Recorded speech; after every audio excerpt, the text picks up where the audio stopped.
Selamat siang, Bapak serta teman-teman. Di sini kami dari kelompok 14 akan mempresentasikan tugas kami tentang tradisi suku Famona di Sulawesi Tengah yang beranggotakan Tresia Destina Natalia, Steviana Juliana Dolot, Fiona Valentina De Jole, Alex Digbin, Kamila Tokotonurpon, Maria Marta Rukmabin.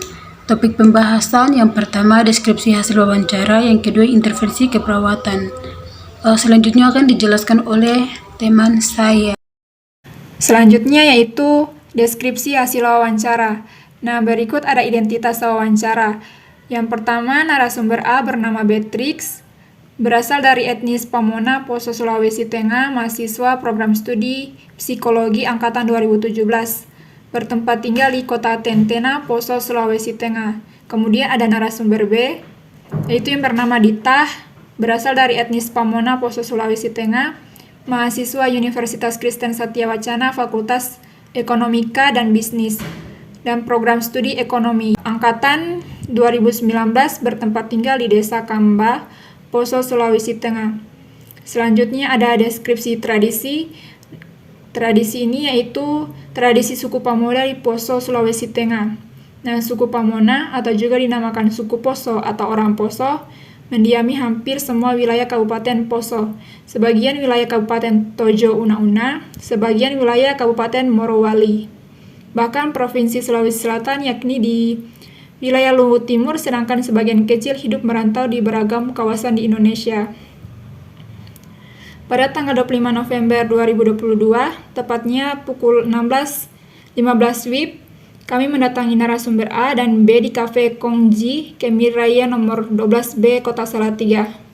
Di sana kami menemui narasumber A dan B yang mana kami sudah membuat perjanjian sebelum pertemuan, yaitu pada tanggal 24 November 2022 dan sudah disetujui oleh kedua narasumber tersebut.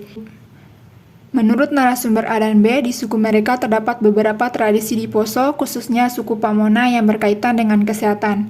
Seperti yang pertama, menggunakan daun panjila atau daun patah tulang untuk menyembuhkan penyakit dalam seperti pengumpalan darah, memar, dan lain-lain. Nah, daun panjila adanya di tengah hutan, memiliki bulu halus, dan kalau sulit menemukan daun panjila ini, biasanya mereka memakai daun jagung sebagai penggantinya.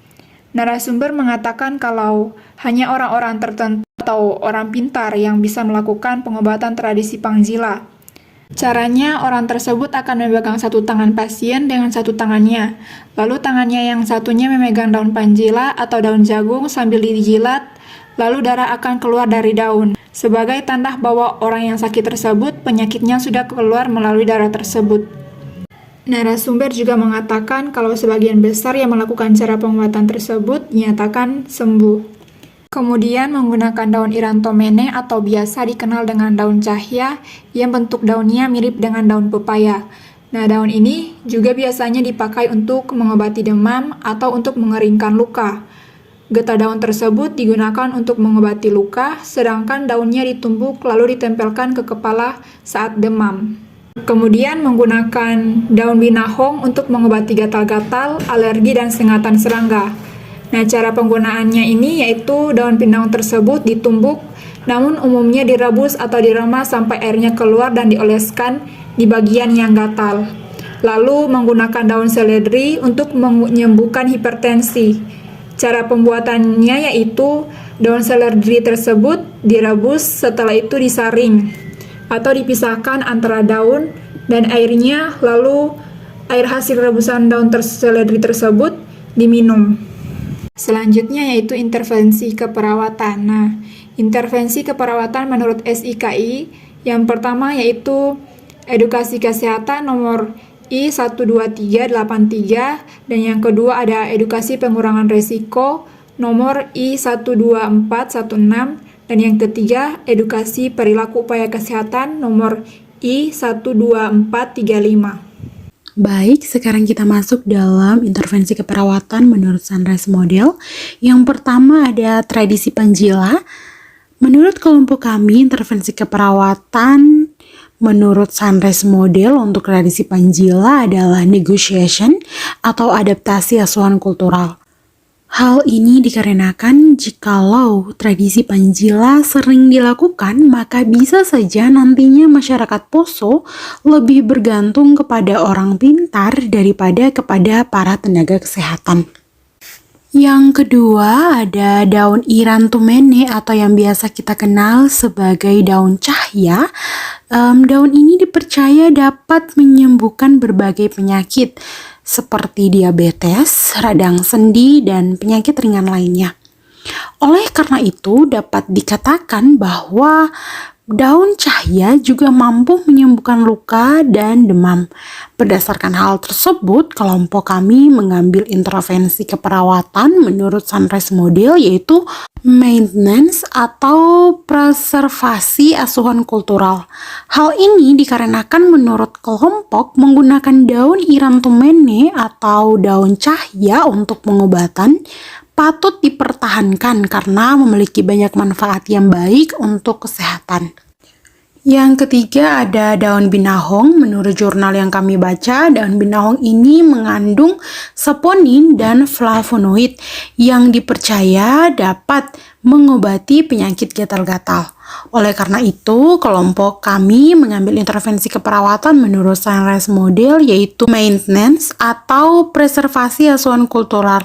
Hal tersebut dikarenakan menurut kelompok menggunakan daun binahong untuk pengobatan patut dipertahankan karena manfaatnya baik untuk kesehatan. Yang keempat ada daun seledri.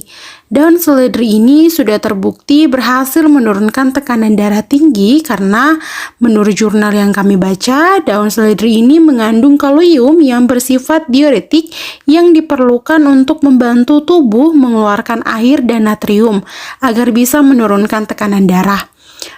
Oleh karena hal tersebutlah, kelompok kami mengambil intervensi keperawatan menurut Sunrise Model, yaitu maintenance atau preservasi asuhan kultural dikarenakan menurut kelompok penggunaan daun seledri sebagai pengobatan sudah terbukti dan tentu saja hal tersebut tidak bertentangan dengan kesehatan, maka patut untuk dipertahankan.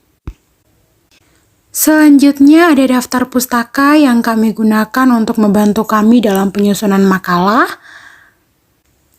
Dan demikianlah presentasi dari kelompok kami. Mohon dimaafkan jika ada kesalahan. Diucapkan terima kasih atas perhatiannya dan kiranya Tuhan Yesus Kristus selalu memberkati. Amin.